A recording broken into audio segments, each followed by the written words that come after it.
Please join me in welcoming Dhiren Grove.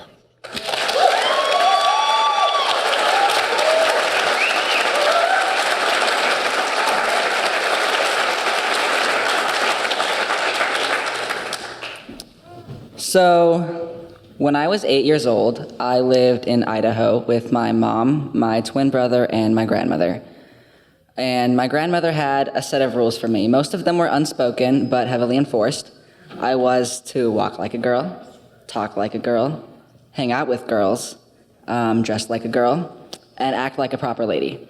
If I didn't do these things correctly, I'd have to do them over again. For example, if I didn't sit down right, I'd have to stand up and sit down again 20 times the proper way. So when I started 4th grade and met Kayla, I was very shocked. She was a tomboy. I'd never seen anyone like her before. She wore boys' clothes, and she hung out with boys, and I was so jealous. I didn't know why this girl who was a girl, why she was allowed to act like this, and no one said anything about it. And I had to go home every day, and I had to be someone who I wasn't. And why my twin brother was allowed to go out and hang out with boys and dress the way he wanted to, but I had to stay home and do the dishes. So when I was going shopping for the next school year, I knew that that was the day I was going to ask my mom if I could wear boys' clothes. So I carefully noted what my brother was putting into the basket. And when my mom started heading to the girls' section, I stopped her and I said, "Can I shop in the boys' section today?" And she said that was okay, but to be wary around my grandmother. And I was very uncertain of that, to say the least, because how was I supposed to hide these boys' clothes that I was wearing in front of my grandmother who I lived with, right? So I took that as a win, though, and we went into the boys' section. And I don't remember all the clothes that I picked out, but I remember very specifically this jacket. It had stripes that were black and gray and red lettering up here on the chest. And I held it up to my mom and I said, "Do you think Kayla would like this?" And what she said, I will never ever forget. She said, "I don't care what Kayla would like. What do you want to wear?"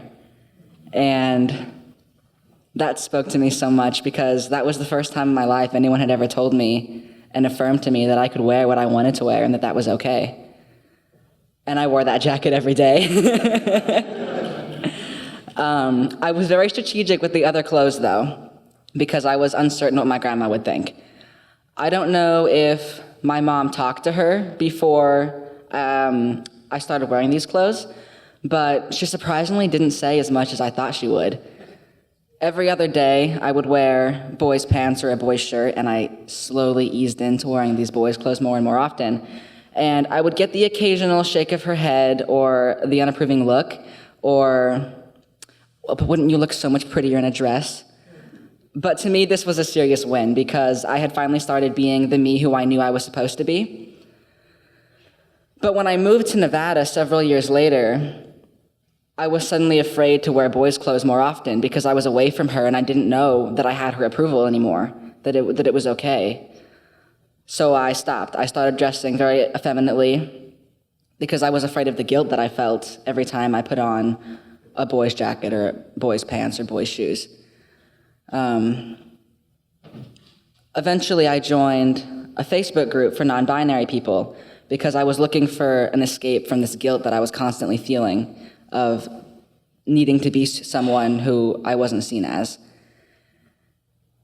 And I was so shocked to see this community of people who were just so comfortable being who they were in front of everybody else there. I was floored. I joined as a cishet ally, and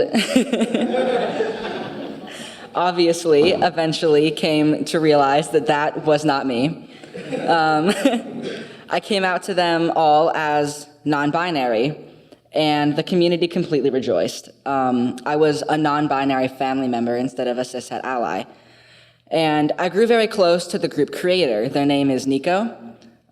They became a sort of brother to me. They helped me throughout this whole journey come to terms with who I was and helped me escape this guilt that I was constantly feeling, just trying to escape my skin.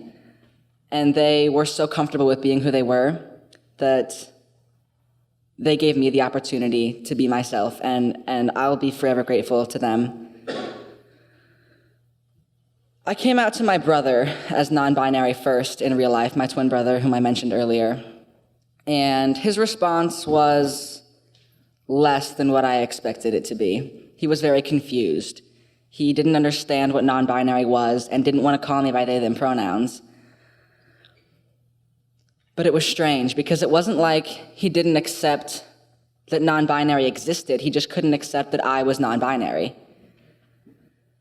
And I didn't understand that because he would call my non-binary friends they, them, and by their names, but he wouldn't do the same for me. He wouldn't give me the same courtesy.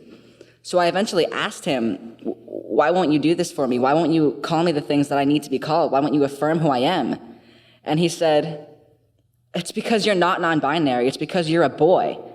And I don't know how he knew. I don't know how he knew. Maybe it's because we're twins. Maybe it's the whole twin telepathy thing. But he knew. And I was floored. I just looked at him in that moment and I said, shit.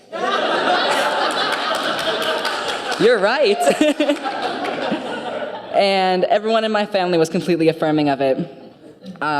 Immediately, my brother taught me how to longboard. He gave me his old longboard. He taught me how to play basketball.